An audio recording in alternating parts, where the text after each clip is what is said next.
guide to starting a food truck business. Okay, so when I actually created this seminar and started writing it out, I wanted to make sure I covered the bases for those of you who are interested in starting a food truck business, as well as those of you who already have a food truck business. So if you feel like maybe this is a little repetitive because you're already in business, then be patient, because some of you are looking for some other information as well. So why don't we go ahead and get started. Here's what we're going to cover today. Are you ready to start a business? What's your role in the business? City regulations and permits. So we're going to be talking about what's going to be in this packet that we have there in your folder. So we're going to take that out whenever we get to that part. Managing your business so you can be successful. Marketing and advertising. So those are the sections that we're going to be covering today. And we're going to start with, are you ready? So typically whenever we're starting a new business, it's really easy to get caught up in the romantic part of starting a business.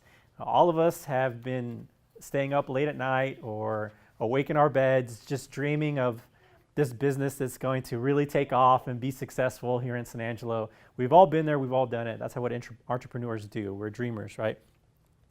But we also have to think very realistically and logically about what we're going to do and how we're going to get this off the ground. So particularly I like to ask a couple questions. First thing is, how do you know that you're ready? The first thing you absolutely should do in your first step is develop a startup budget. Okay? So if you guys look in your folder, and on that right-hand side of those documents that we had printed off, you're going to find a startup budget worksheet. Okay? And it's going to look just like this. So this startup budget worksheet is what we actually hand out to our clients whenever they come to see us and say, hey, I've got a great idea. I want to start a food truck and I want to do this type of food. Well, great. Well, why don't we take a look at what your startup budget costs are going to be, right? And this worksheet goes through, and you don't actually have to fill it out right now. This is for you to take home. If you haven't actually used one before, I would highly recommend looking at it, because it takes into consideration all the type of expenses you're going to need in order to get going. Okay? Some of it is applicable to a food truck, some of it isn't. Okay? So, but you just kind of have to run through this in order for you to have a realistic idea of how much money you need to start, right? Because it's not just a food truck and it's not just the food, right? There are a lot of other things that come into play whenever you're starting up, and you need to figure out how much money you need to ask for. So if you have money saved up and maybe you need a little extra, you need to go to the bank, or maybe you need to borrow from friends and family, this is a great place to start so you can figure out how much exactly you need. Sometimes we have a client that comes in and say, I think I need $20,000. And I'm like, well, what are you using that $20,000 for? Well, I'm going to buy the trailer and the truck. And I'm like, okay, well, what about the food? What about outfitting it? What about all your supplies? What about your marketing costs? So, what about fuel usage? So all those things come into play, and so that's why we have the startup cost worksheet. All right, does that make sense? Everybody tracking? Good. The next thing we have to do when we're figuring out if we're ready is we have to figure out our skill set, right? What's the most important skill set as a food truck owner? Anybody want to take a guess? What's that? Cooking, right?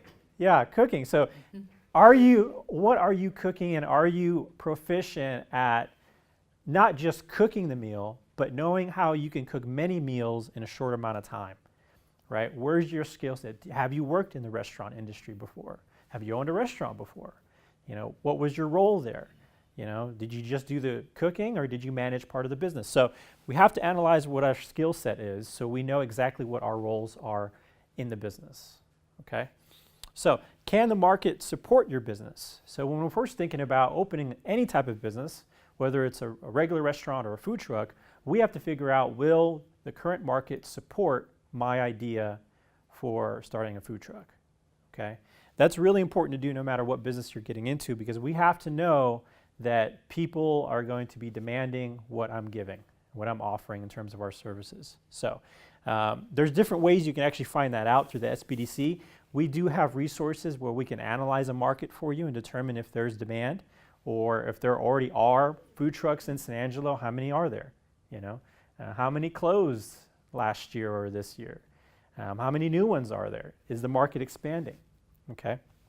And also you have to do your own research. If we're thinking about opening up a hamburger food truck, Well, how many of those are there in San Angelo? You know, and what type of food do they serve besides hamburgers? So a lot of research to be done during that step. Next thing we have to talk about is we have to talk to our family and friends. Why that's important is because owning a business eats up a large portion of your time and resources, okay? And if some of that time is dedicated to family and friends, then we have to have a discussion with them to ask them what they think and how they feel, right? That's very important. So for those of you that are married, you know that you wouldn't start a business without asking your significant other first, right? So we have to have that type of conversation, and we also have to get their opinion, right? Because our family is going to be very honest with us, right? As maybe friends may not be so much. They might say, yeah, that's a great idea, you should totally do it, right? But you know, a significant other might say, well, I don't know. Let's be honest, let's think about this, let's think it through. So talking to family and friends is very important. What's your financial situation? This is a very important part. Lots of business owners already have day jobs when they first start a business, okay? As an advisor, I could tell you that's very wise to start a business while you're working a full-time job because you have steady income. A lot of people think that, oh, I'm going to start a business, I need to quit my day job.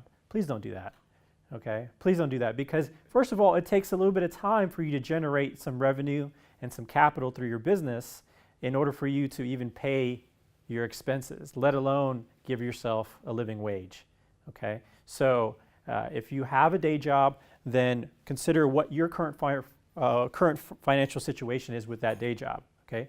Do you earn enough money on a monthly basis to support the business in case it's not going as quickly as you would expect it to go, okay? Any questions about that? All right. So here are some sources of financing for those of you that are possibly thinking about starting the food truck business. Where can you go to seek financing? Obviously, we start out with our startup cost worksheet to know how much we need in order to go to these places. So personal resources, sometimes people have a retirement account, right, a 401k. Some people will actually dip into that in order to start their business. That's not a bad thing to do, right? Because it'd be better to draw from money you have rather than coming and borrowing money and then having to pay that back at a higher interest rate. So some people might have a savings account. They might be taking money from different sources that they already have. Friends and family usually are the first places you would ask because they're not going to give you an interest rate, right? They're just going to tell you, yeah, pay me back as you go or as you get the money, right? A bank would never tell you that. A bank would say, well, these are the terms and this is how much you're going to be paying, and if you default, we're going to take this, this, and this from you, right? So friends and family is always a good place to start whenever you're thinking about borrowing money, okay? The second place or the third place that people usually go for financing is bank financing, okay? This is probably a thing that all of you are familiar with. Bank financing usually has commercial loans, so that could go into either buying a building or buying equipment, but typically local lenders are the most likely to lend to small businesses, okay? A lot of people think, well, I can go to Bank of America. Bank of America is pretty large and they're not really local, so they're probably not going to lend to a local business, okay? Place like maybe Bank of San Angelo or Crockett National Bank, they're probably going to be more likely to lend to a small business in San Angelo, Texas, okay? Microloans are any loans that are under $50,000, okay? Loans that are over $50,000 usually require a business plan, okay? Microloans, depending on the lender, they may just ask something under $50,000, they may just ask for your credit score and a signature. Other lenders might require some financial analysis. They might ask for cash flow projection for the next 2 years plus maybe your latest financial statement, okay? But typically a microloan is under $50,000. SBA guaranteed loans, we talked about this a little bit earlier. An SBA guaranteed loan is basically where the federal government, which is the Small Business Administration, will help guarantee a loan through a local bank, okay? So basically what this means is that if you go to, let's say, First Financial, and you say, I want to go and get a 504 loan, which is typically used for building or equipment purchase.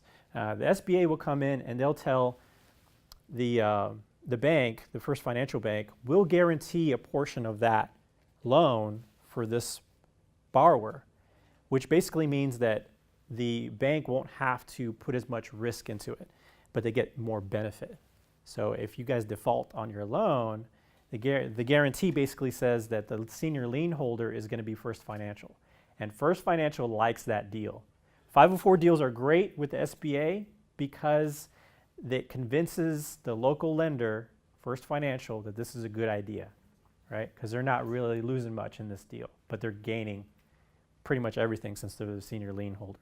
All right, so it's a good opportunity. We really like working with SBA guaranteed loans because we're familiar with the process. We help you build a business plan and a loan proposal that you can take to the bank, right? Angel investors. So sometimes people like to go to an investor network. Have you guys ever seen Shark Tank? Mm-hmm. Right? That's an angel investor network, okay? A group of people that make a living by investing in small businesses or large businesses for that matter, but usually startups, okay? Now, angel investors, there's good and bad to working with investors. Can anybody give me an example of maybe a bad thing that might come about with working with an investor? No? They could take too much control, right?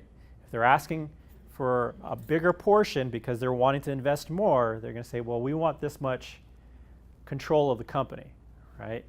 Or usually the case, they want their money back in a very short amount of time, okay? So there's a lot of risk with angel investors. Now, the benefit to working with the angel investor is that you can get that money pretty quick, and you can go back for more money sometimes, just depending on the investor and the type of business you have. But there's risk in that. Anybody heard of crowdfunding before? Crowdfunding is basically where you can solicit the public to invest in your business. And by doing that, you give something back to them as a benefit. Okay? A lot of crowdfunding sites will put up a video and a whole plan of the business and say, well, we're going to be starting this food truck, and the first 50 investors that invest $1,000, they can only invest up to $5,000. But let's say the first 50 investors that invest up to $1,000 will get to eat here for free for 2 months or something like that. Plus they'll get a t-shirt. So it's about giving back to your investors that are initially putting money into your business, okay? Now let's talk about the myth of grants, okay? A lot of businesses come to the SBDC and they're for-profit businesses and they say, we want a grant. Okay, well realistically, for-profit businesses don't qualify for grants, okay? Nonprofits get most of their funding through grants, okay? Now, there are very specific and limited types of grants for-profit businesses, and usually they have to do with impacting the community, okay? So an example might be, maybe some sort of reimbursement program through the city that promotes job growth, okay? They might have a very small grant, okay? But it really depends on the industry that you're in, and it's not for everybody, and they're very limited. So we usually tell businesses not to rely on grants as a way of a funding source, okay? Because we get a lot of those requests that come through the door, all right? So, any questions about that? Wonderful. Okay, so here are the roles you're going to be expected to play as a business owner, okay? And I can tell you this is absolutely true. Maybe some of you can attest to this. I own a small business here in San Angelo. I have for the last 7 years. And I've done pretty much every single thing here and more. So you're required to be the technical expert, okay? You're the manager and the boss. You're also the sales and marketing executive. You're the market researcher. You're the accountant, the tax collector, the bill collector, the business planner, and the information technology expert, right? I'm going to put all that stuff on my resume next time because that's exactly what you are, what you're doing as a small business owner, okay? The problem with this is that a lot of people in small business don't know how to delegate these responsibilities when their business grows, okay? And that can really put a lot of pressure on you as a business owner.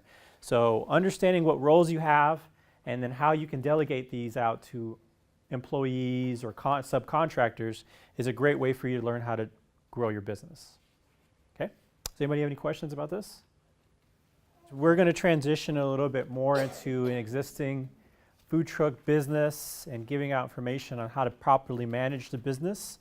So let's start with a few. We call this, we usually have a graphic that's got a picture of a three-legged stool because it's probably the best way to explain how this works. So there are three critical parts of a business in managing a business that really determine the success or failure of a business. And those three areas are the technical, the management, and the marketing of a business. If any one of these are not managed properly or executed properly, the business has a high rate of failure. Okay, so we're going to kind of touch on each one of these three so we can give some sort of examples to how to properly manage. So the technical part of a business is really all about the person that is the expert. Okay, all of you are experts in your respective businesses. Okay, whatever that might be, whether it's serving, burritos or tacos, or doing barbecue, or any type of food really. So you really have to demonstrate the expertise in your field. And by demonstrate, usually a lot of businesses, if you look at their websites, they have an about section of the owner, right? And it talks a little bit about what their background is, what their passion is, why they started the business, what their certifications are, what type of training have they been through. Did they work at some sort of prominent or well-known restaurant? What was their role there? How many years were they there? And then also another part of the technical is the critical success factor. Okay, we talk about critical success factor in a lot of different businesses, but none is more important, I think, than in the restaurant industry. So I'm going to give one example of a critical success factor, and then hopefully you guys will catch on and maybe provide the rest of the examples. So a critical success factor is consistency in the restaurant industry. Would you all agree with that? And when you go to a restaurant and you have a great meal and you go back 2 weeks later, you expect the meal to be the same as the previous time, correct? Okay. But when it's not, do you end up going back to that restaurant? No, you do not. So it is a critical success factor. What else is a critical success factor of owning a food truck or food industry business? Location. I would say service is probably another good one. When you go and you get a waiter or a waitress or somebody that's serving you food and they don't do a good job of taking your order, they get it wrong, or they don't come back in time to serve you drinks, or whatever that case may be, that usually has a negative effect or positive effect on the business, correct? Okay. What about price? Right, whenever we go to a restaurant in San Angelo, okay, we have certain expectations of what we pay for an enchilada plate, right? And when those expectations are not met, we are in shock. We think, well, this better be the best enchilada plate I've ever had if I'm paying $15.99 for it, right?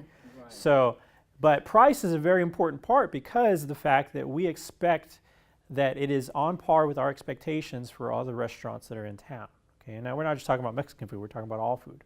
Okay, if the price is too low, will that change our expectations of the way we see the business? If an enchilada plate is $1.99, we're thinking, well, how much of this is actually enchiladas, right? So those are critical success. Anybody want to take another guess? You said location, which is a very important part. Where we actually set up the business is an important part, because if the business isn't there or the people don't know where it is, that can play a huge part of the success that we see. Correct? Some businesses that have really odd locations. Anybody want to take a stab at a business that's at a really weird spot, out of the way? Starts with an L. That's right. Loeki Steakhouse. How many years have they been in business? Many years. I guarantee their first year was probably not a good year. Right? But they've relied on a very specific type of service that has drawn people to Loeki in that particular spot that they're located. But they are very remote. Okay, and it took many years to build up that time. And I think they even moved recently, didn't they? Mm-hmm. And I guarantee it was because of that reason. Okay, critical success factor, like you said. All right, before we go to talk about marketing, let's talk about management. Okay, the management of a business is probably the least favorite part of owning a business, unless you really do enjoy these types of things, right? So as a manager or basically managing the business, these are the various different parts of managing. The administrative. Okay, the administrative is basically your everyday paperwork. okay? I would even kind of lump all these other things under the administrative because it has to do with paying your bills on time, reporting your taxes, paying your employees, making the schedule, changing the menu. All those things are administrative tasks that a lot of us tend to ignore because we're so focused on the cooking. We're so focused on ordering the supplies and making sure the quality is great and making sure the customer service is good. We tend to forget or put on the back burner the administrative stuff. Legal, the business plan. Most businesses don't have a business plan, okay? That's not to say that they'd fail, but it's very hard to know or operate a business if you don't know where you're going. So that's what a business plan is for, is to know where you're going. The financial aspect and human resources. Human resources basically we're talking about employees, right? The management of employees. Is it easy right now to find help in the food industry? Why? Low unemployment and I think just the work ethic. I would say low unemployment due to the oil industry, right? That's we're in that corridor, and work ethic, right? It's kind of easy to assume that 30 years ago we would find the right type of worker, correct? Okay. The generations change. You know, younger employees really don't have the interpersonal skills that we grew up with. So human resources is a difficult task because it's hard to find good help nowadays just because of those reasons alone. So another important part is going to be the marketing. Okay. I see a lot of businesses, especially in the food truck industry, that struggle a little bit with the marketing because they're not particularly experts at marketing, and nobody really is. So here are a couple things that we need to keep in mind, and we're going to actually touch on this a little bit more here in a little bit, but I wanted to bring it up now so we can make sure you guys know that these are the three critical parts. Who are your likely customers? In marketing, it's all about who, okay? You talk about the what later. It's all about the who. Who are you talking to? Who are your customers? Why would they eat at your establishment, okay? Is your establishment going to attract everybody in San Angelo? That's pretty naive to think that, okay? You should be concentrating on a very specific type of group that's going to come there and stay there, okay, and then bring more people like them to your business. Okay, so who are your likely customers? What is your geographic region? So how big of an area do you serve? Okay, do you serve people from Dallas? Not unless your food truck is going there on a regular basis. Your likely customers are probably within our close geographic region. So you might get maybe some people from Ballinger that'll come in and they're spending the day in San Angelo and they find your food truck, okay? But usually within our local area is probably going to be your geographic region. And that's important to know because you have to know how far your advertising dollars are going. Would you place an ad in a newspaper that's Texas Monthly? Not if all those readers are from all the other places, right? So we have to talk about where your geographic region is. How can you reach your customers? So there's lots of different places you can advertise, and we're going to talk about that in a minute. But it's an important question to ask because your advertising dollars are part of your revenue, right? And your revenue needs to go back into food products, maintaining your food truck, paying your employees, that type of thing. So knowing where you're going to reach your customers is very important because it's going to dictate how much money you're going to be spending. Okay? Any questions about? Yes, sir. Do food truck vendors advertise? Some, yes. Others rely on word of mouth. The goal of advertising and really being in business in general is to generate enough revenue and manage your expenses to be able to have enough advertising power to advertise in as many places as you can to reach your target customer. Okay. If I'm generating enough revenue, I want to be able to increase my marketing budget so I can place a billboard, so I can do social media, so I can do a TV commercial, so I can run a radio spot. And the more I am able to get exposure and attention for my business, the more likely I'm going to get more customers, right? So it's all about your ROI, your return on investment. Okay, so do some food trucks advertise? Yes, but many don't because the budget isn't there, right? So we have to talk about what are some options for you to be smart with your budget in the meantime while you're growing your business, right? So we're going to talk about that here in a minute, but good question. Any other questions about this particular part or input? You're also welcome to comment, okay, on your own experience as an owner or anything to that effect. Like we mentioned before, we all wear different hats as business owners, okay? And it can be very daunting, but the biggest mistake you can make is making a decision that you're not professionally qualified to make, okay? And that's why having a network of professionals to assist you is very important, okay? Now, not to say you're going to have everybody here at your disposal, because some of them aren't relevant, okay? But you may have an accountant or at least a bookkeeper that you may be hiring part-time to manage your books. Why is that important to you? Well, maybe you're not very good at bookkeeping, okay? And maybe you want to leave that to a professional that knows what they're doing. If you have the ability to pay somebody to do that, I guarantee you it's going to save you time, and it's going to save you stress and anxiety, and it's going to allow you to free up some time to dedicate more to your business, okay? A business attorney could handle maybe some paperwork or forms that you need to make sure are legal and that you're not just pulling off the internet, okay? So it's always good to at least have an attorney you trust that you can go to if you need to, okay?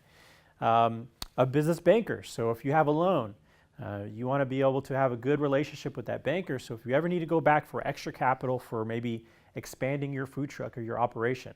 I'll give you a good example because I can actually talk about them.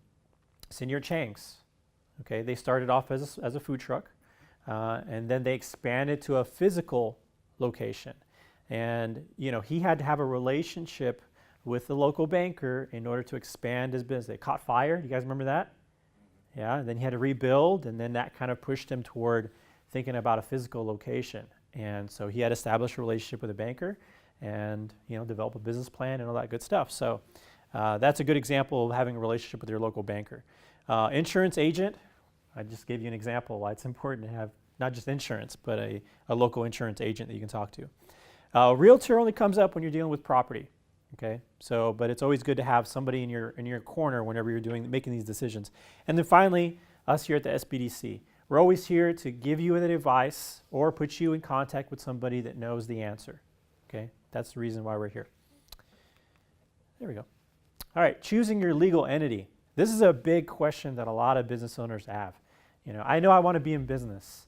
I know I want to open a food truck. I know the name I want to put on it. But how do I legally start the business? And which business entity do I pick? Am I a sole proprietor? If I have a partner, am I a partnership, or do we do an LLC, or do we start a corporation or an S Corp? Okay. Technically, anybody that's already started a business as an in-business, they're a sole proprietorship. You don't have to file to be a sole proprietor. Okay. Do you have to file to be in business in San Angelo? Yes, you absolutely do. You could be a sole proprietor and file a doing business as. DBA is an assumed name, so if you're in business as anything other than your first and last name, you have to file a DBA in the county of San Angelo, okay, Tom Green County. If you and somebody else or more than two people are in partnership, you do have to have a partnership agreement. You don't have to put it on file anywhere legally, but you do have to have one in order to be a partnership. And the split is 100% for everybody involved, okay? That means that they are responsible for the taxes that they file at the end of the year for self-employment, okay? An LLC is a limited liability company. This is filed at the state level, okay? For a DBA at the county level, it's $25. LLC at the state level is $300. It's good for 10 years. So, but also what I was understanding that LLC isn't really needed unless you're running more than one business at a time. LLC is usually, we recommend it for two reasons. For risk factors. So let's say that you have high debt involved, like loan in the business, and you potentially could lose some of your personal assets through that loan. So it's the umbrella to protect. It provides some sort of protection and liability from your personal and business assets, okay? There are some small businesses that have LLCs. It's very common among truckers, okay? Because imagine how much a truck costs, right? So LLC, we usually we recommend if there's a lot of risk involved. Now, if you're just baking goods from home, you know, we probably wouldn't recommend an LLC, okay? Not until you expand. Corporations, if you guys have ever wondered about corporations, usually people form corporations for tax reasons, okay? And basically if the size of that company is very large, corporations help because they can manage that company a little bit better. Corporations have a board of directors, okay? They have to have at least one meeting every single year that they file the minutes. And shareholders are not liable for any of the debt in the corporation. Okay, so if there's a lot of debt involved and they file for bankruptcy, shareholders are not liable for any of that debt. Okay, an S corp basically provides a pass-through taxation as a sole proprietor to avoid double taxation. So you're not taxed on self-employment or profits from the business, but you're still taxed on salary earned. Okay, so if you're part of an S corp or if you formed an S corp, you're paying yourself a salary. You're taxed on your salary, but you're not taxed on any income or revenue generated through the corporation. That's an S corp. Okay, all right. So let's talk about marketing your business. All right, so we're going to kind of get into, I think is probably one of the most important parts of helping to grow your business. The thing about food trucks, okay, is that unlike restaurants who have a long-term location to build, we talked about Loeki as one, right? Loeki was able to build it over many, many years. But if they were always moving, right, how are people going to find you if you have to move every 3 days? Okay, if you don't have a commissary you can stick to, right, very closely. So how are your customers going to find you unless you have a good marketing strategy? Okay, so I'll give you an example. If I typed in a food truck on Google right now, okay, is it going to give me a location of that particular food truck? Depends, right? Maybe Lone Star Cheeseburger might have a Google listing. But if you're always moving, you can't actually get a listing on Google, right? No, It's impossible. How can you do that? So we have to talk about that in relation to marketing because that's a very important part of the success of your food truck business is the marketing. So let's start with what is the demand of your product or service? Okay, the demand really has to do with if I were to open, I'm trying to think of something really weird and rare. If I were to open some sort of, I don't know, spaghetti food truck, do you think people would go for that here in San Angelo? That's too weird, right? There's not enough demand for something like that, okay? But if I were to, open a very urban and modern street taco food truck, do you think I'd at least get some business from something like that here? Okay, right. So when we talk about marketing, we have to talk about what the demand is for our product or service. Is there enough business here in San Angelo where people would demand that type of product, okay? And we have to look at what our competition is. So is the market large enough to be successful? Is there enough potential business in San Angelo for you to run a successful food truck business? How many people live in San Angelo? 100,000, right? Well, something like that. That's very close to that. About 100,000 people in San Angelo. Do you think if you got 10% of those customers a month, you'd be successful? 10,000, right? 10,000 customers a month? Yeah, you'd be pretty successful. So is the market large enough for you guys with the demand to be able to run a business here? Yeah, there is. There is. How much will they pay for your product or service? Okay, and every single market, okay, so we'll take San Angelo, right? There's a price ceiling for every single type of product or service. The price ceiling is defined as the maximum amount of money that somebody will pay for a product or service in a specific area, okay? So we talked about pricing as a critical success factor, right? So could a $20 burrito plate sell here in San Angelo? Depends how they marketed it, right? Maybe not out of a food truck. Maybe they'd have to have a really, really nice restaurant to be able to do something like that. But we also have a price bottom. Okay, we already talked about pricing too low, right? Now pricing too low or price bottom is basically pricing so low that you still are able to generate some sort of profit, okay? But we don't want to hit bottom, do we? Because it's hard to operate when you have very slim profits. Okay, then we're talking about volume. Then you'd have to sell, 500 hamburgers a day just to break even if your prices are at bottom. Okay. Now, are you going to sell more hamburgers for $1.50 a piece? Yeah, people are going to be like, oh, there's cheap hamburgers and they're good, right? But are you going to make any money off of $1.50 hamburgers? Probably not. So that's your price bottom. So we have to determine how much will they pay for your product or service so you can still make a profit. Okay. So a lot of this has to do with comparing your prices to the competition, right? So you do a little bit of a research and you take a look at what are the prices right now for this particular type of food. And then you figure out where the middle is. The middle is always a good place to be when you're doing your pricing strategy, okay? And it always comes down to what the market or your competition is currently charging, right? So we all live in San Angelo. We know exactly what we would be willing to pay for a specific product or service, okay? Now, that brings us to who your competitors are, okay? Now, a lot of people would assume that our competitors are going to be other food trucks, right? Maybe your primary competitors. That could be the case. It just depends. I think that food trucks are in growth right now, that you really won't find competition here because there's enough to go around for food trucks. I would say your major competitors are going to be your restaurants. Why? Because they've got amenities, they're inside, right? What is something that makes business difficult for food trucks? The outdoor conditions. The weather. Yeah. The weather makes it very, very challenging for food trucks to stay in business during basically any season. It could be too hot to go to the food truck.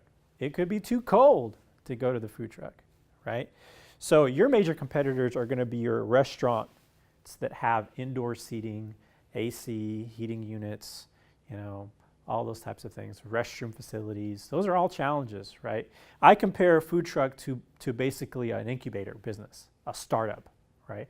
It's a proof of concept that if I were to turn this into a full-fledged restaurant, it would do well, right? That's essentially what a food truck, to me, ends up kind of resembling, okay? Because it's not practical to have a food truck for that long that's always fluctuating because of weather conditions, okay? So when you're talking about who your competitors are, we have to think about if I'm serving hamburgers and I've got another restaurant across town that's doing really well selling hamburgers, what are they not doing? What makes me different, which is what is your competitive advantage, okay? When you're talking about competitive advantage, it is what will make a hamburger enthusiast come eat at your place over another well-known burger place in town. What makes your hamburgers special and different? That is your competitive advantage. Sometimes a competitive advantage is your brand. Sometimes people will look at your brand and say, wow, I love the way that logo is. Wow, I love the way they have their operations set up. I love the way I can walk through there and I can pick out everything I want on my hamburger as I get to the very end and pay for it and go. And that's, a lot of that has to do with how you make yourself unique. And that is your competitive advantage when you're in business, okay? These things are, I think, particularly your competitive advantage is one of the strongest marketing concepts that you can really grasp, because if everybody served the exact same type of hamburger, why would they come to you? Now then it would be about price and location, wouldn't it? Right? They're the nearest and they're the cheapest, so I'm going to go there. But if you're the best, I'm going to go all the way across town because I want that hamburger. Now we're beginning to understand why it's so important to have this type of marketing in your business. Okay? Does anybody have any questions about that particular part? No? Okay. So let's talk a little bit about getting found. All right. Social media we're going to spend a few minutes on because I think it's worth talking about. I realize that not everybody is good at social media. I realize there's even some people who don't even use social media. I get that. As a business owner, you kind of have to nowadays. We remember the days that before websites and before social media where it was absolutely important for you to be in the newspaper, right? Remember those days? Like, well, if you got a business, you better be in the newspaper because everybody's reading the newspaper, okay? Well, guess what? Now the newspaper is the internet. So if you want to be in business, you have to be on the internet and you have to be participating in social media and all these things. Because if somebody hears about you from a friend, they say, oh, you got to go try out this new burger joint. What's the name of them? Oh, this, and that. All right, great. First thing they're going to do, what are they going to do? What do? Google? You Google, right? Or you Facebook, right? You look them up. We don't go to the yellow pages anymore. But nice thing is when you Google, if you do have like a business for your account for your Facebook, when you do Google it, it will link it right back to your Facebook page. That's right, yeah. Social media is important because it allows you to be able to build relationships with your customers. If you guys ever questioned, why should I have a Facebook page? It is to build relationships with customers. That is the main reason you should have a social media page. Okay, it's not to share cat videos if you have a business. Okay, you leave that for your profile and then make sure it's private. But your Facebook page for your business is all about building relationship with customers. If someone goes on your Facebook page and says, where are you located? And you see that come up on your application or your computer, what's the first thing you should do? Thank them and Respond, right? You should respond. Okay? That's the one thing that you should absolutely be doing with your customers, respond quickly and engage with them, talk to them like real people, okay? Another thing you should be doing is you should be posting every single day. Now we're going to talk about that here in a little bit. All right, let me make sure that I'm on the right page here. Yeah, here we go. Two of probably the best social media sites that I would recommend as business owners, I would say Facebook and Instagram, okay? If anything, maybe just Facebook. If you're really pressed for time, you don't have a lot of time to dedicate to social media, I would say Facebook is probably the best thing you could be on right now. And the only reason I say that is because, well, I've had a business for 7 years and I've tried them all. But also because San Angelo is just a Facebook town. Okay, a lot of people here don't use Twitter very much. Some of them use Instagram, but they're really, really young. My daughter's on Instagram, and she kicked me off Instagram. She said, I can't have you on Instagram if I'm on Instagram, Dad. And I said, well, come on, you're not going to friend me? No, I'm not going to friend you. I said, forget it, I'm off. So Facebook really is going to provide you the best opportunity to grow your business, and we'll talk about that here in a minute. Okay, websites. Okay. The reason you should have a website is it helps tell a story and gives fans a background on your business, and websites lend to the legitimacy of your business, okay? Should you have a Facebook page? Yes. Should that be the only place that you have presence on the internet? No. The only reason I say that is because, God forbid, Facebook disappears tomorrow, okay? And your business page with all your followers and all your information, your hours of operation and pictures of your products are all there. What happens to that when Facebook goes away? It's gone. Anything you upload to Facebook, guess what? You don't own it. Facebook does. It's true. Anything. Pictures, video, content, anything you upload to Facebook, it is not yours, it is theirs. Okay? So if they go away, you go away. Now, if you have a website that you've designed that has information about the owner, pictures, location information, links, whatever it is you want to put on there, your menu. Now you've developed a listing for Google to be able to find a business. If somebody Googles, food truck and burgers, and you're a food truck that sells burgers and you have a website, well, guess what Google's going to do? It's going to pull up your website first. Before your Facebook, it's going to pull up your website that's listed through Google, okay? So that's why it's important to do a website, because it lends legitimacy. When people find your websites, they go, this is a serious business. I want to learn more about them. Oh, they've got a Facebook page, so on and so forth. Apps, all right? Everybody know what an application is on their smartphone? They've heard of them or seen them. If you haven't heard of Yelp, Yelp is a very important application for the food industry. The reason that is because most people that are looking for a good food place usually look at Yelp first. Yelp provides a free listing. It gives users the opportunity to review your business and give it a rating. Users can upload photographs of the food, and it talks about where you're located. Okay, so even if that location is kind of in general, that's okay, right? But Yelp is an absolute important part of being online. I would probably say Yelp and Facebook. Very important if you're going to be doing anything online. Okay. Plus, it's free. You can create an account on Yelp for free. Word of mouth. someone, you asked over here, who advertises, what food trucks advertise. A lot of them don't. A lot of them rely on word of mouth, right? Because the budget is this small. You don't have a whole lot of money to advertise. However, you can use word of mouth to build a business. It is absolutely possible. Now, how do you build a word of mouth marketing strategy? Well, there's basically two things you really need to do, okay? It is about being remarkable and sincere. We talked about your competitive advantage, right? If you've got a great logo and you've got a great, hamburger and the way you serve it is unique. If that's remarkable enough, guess what people are going to do? They're going to try and take a photo of it, right?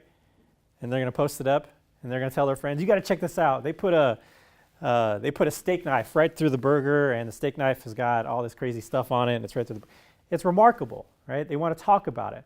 That's what being remarkable is, okay? The other thing is building a lasting relationship with your customers. So whenever you're growing, it's important to do things that aren't scalable. Basically what that means is if you were a huge burger company like Burger King, okay, would you be able to write a thank you note, a handwritten thank you note to every single customer? Could you do that as Burger King? No, absolutely not. Could you do it as a small business? Could you send out maybe a birthday card? Could you, collect people's address information and say, "Hey, it's your birthday. We have your birthday on file. We just send you, here's a coupon for a free burger on your birthday, and it's handwritten note from the owner." Imagine getting that in the mail from a local business, handwritten from the owner, okay? And you open it up and it's get a $5 coupon for you to go get a free burger. Are you going to go get that burger? Absolutely. Are you going to build a relationship with that customer? And are they going to build one with you? Absolutely. Okay.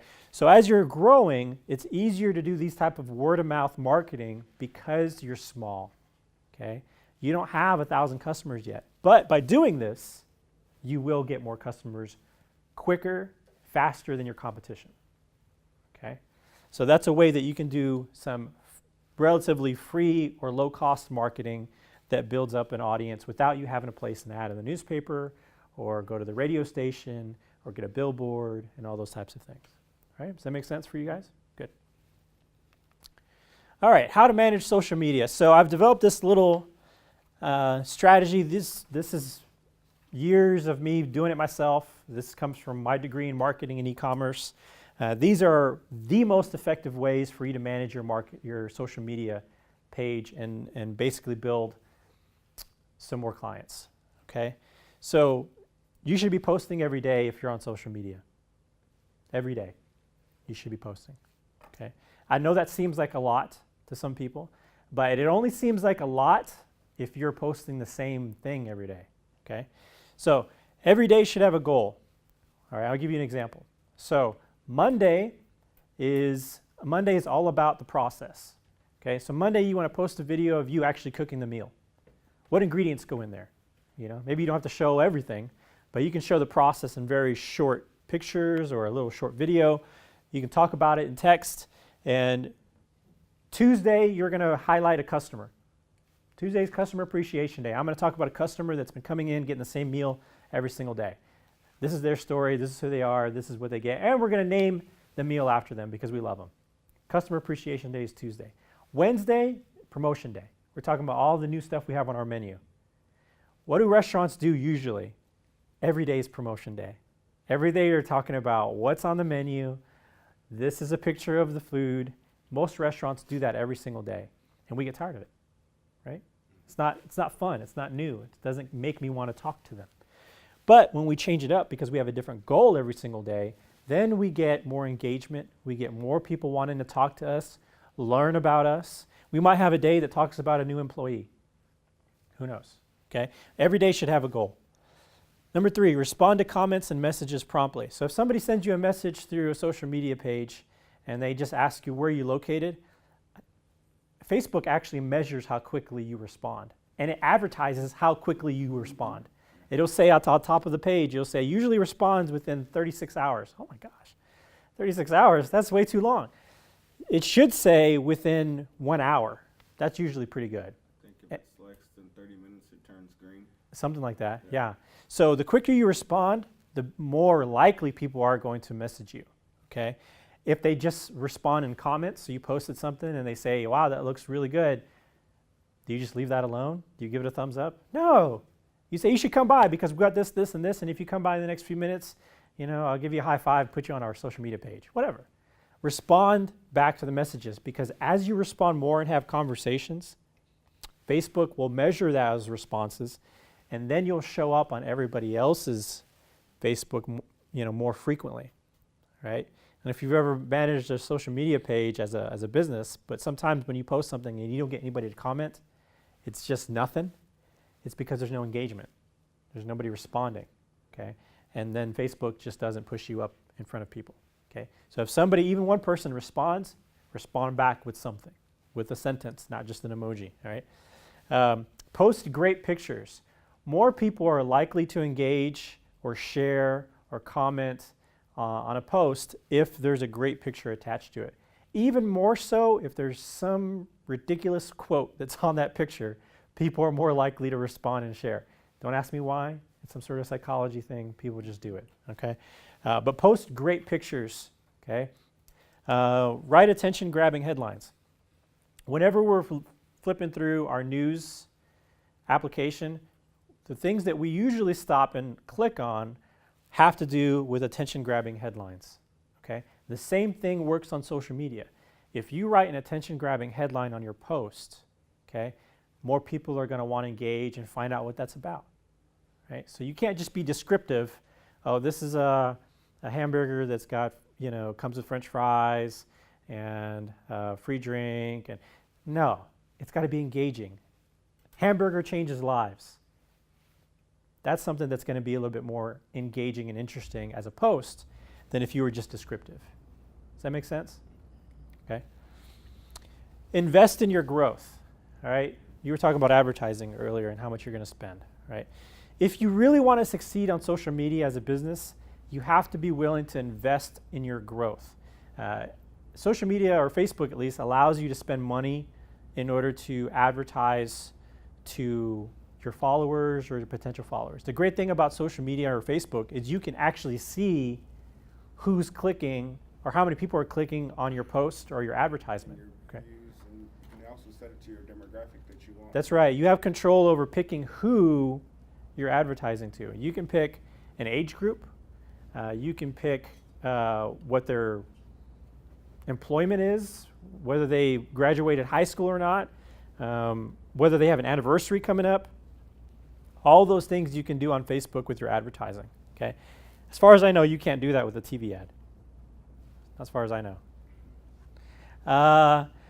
Video. So video is probably the most shared and engaged type of content that you can post on social media right now, especially Facebook. Videos just get more views, they get more clicks. Right now, video, it doesn't even have to be great video. Do you guys remember the Chewbacca lady that had the mask and remember she was laughing? Oh, she was laughing. It was just on her phone. It wasn't even a good phone. And it got an enormous amount of engagement, and they even flew her to California to go to Facebook and tour the facility and gave a scholarship to her kids. Wow. Just because she did a video wearing a Chewbacca mask and laughing at the camera. So video, okay? Really important. That's why I put it 3 times. Target your audience. We already talked about targeting your audience, but not just targeting your audience, but know who your audience is and then targeting them, okay? Measure and adjust. If you place an ad and it gets great response, and you look at that rules responses and you see, well, the majority of these responses were actually from the ages of 25 to 35. What should you do for your next ad? Push More for 25 to 35. So you look at the results of your ad, you measure and you adjust. Okay, that is a key to success on managing your social media page. You don't just throw $10 out there and say, oh, it didn't work. Oh, well. No, you look at it and you see what did work. If there was any type of good thing that came from it, what was it? And then you adjust, and then you retarget, you place another ad. Okay? So that's all part of managing your social media. Does anybody have any questions about this particular? Nope? Okay. I'm going to open it up a little bit for questions. So if you guys have any questions about marketing or the food truck business or managing a business, now would be a good time to ask. Anybody have any questions? Is the cost of Facebook, I mean, they do charge, I mean, you can set up a business Facebook page, Mhm. you were referring to, but do they have a separate, where they charge you so much to where they will, place it on local sites? Yeah, well, they'll place it within the network of Facebook itself, but it really depends on how much you're willing to pay, right? So a $10 ad will reach, maybe a couple hundred, maybe even 1,000 people, depending on how long you place it for. So if you place it for a day, it's probably going to reach a little bit more people. But if you placed a $100 ad for a week, you're going to have a much larger reach. That's why I talked about how much are you willing to invest in your growth, right? However, if you compare $100 on Facebook to $100 on radio, which one are you going to get more of in terms of Facebook, reach? I would think. Yeah, Facebook, absolutely. Absolutely, Yeah, Facebook, it's changed how advertising dollars are spent because more people are on their phones than ever before. So it's an important part of your marketing is being on social media. Google can do that for you, but they do it in a very different way. They do AdWords. Basically what you would do on Google is if you were wanting to claim specific words, searchable words, or keywords as they say, if somebody was going to Google burgers and food trucks in San Angelo, those 3 keywords, you could place a bid for those words. And then anytime anybody clicked or searched on those words and clicked through your website, Google would charge you for that. Okay, and you would set a budget, either a lifetime budget or a daily budget for those. But Google can get pretty expensive. That's why not a lot of people talk about advertising there. I like Facebook because it's more transparent. You're able to see what you're getting for your money with your ads that you pay for. Right, and then you can adjust them, right? Right. Yeah, Facebook is, I wouldn't say it's the only place you should be in terms of your advertising, but it's a good place to start for you to grow. So that's something to take in consideration.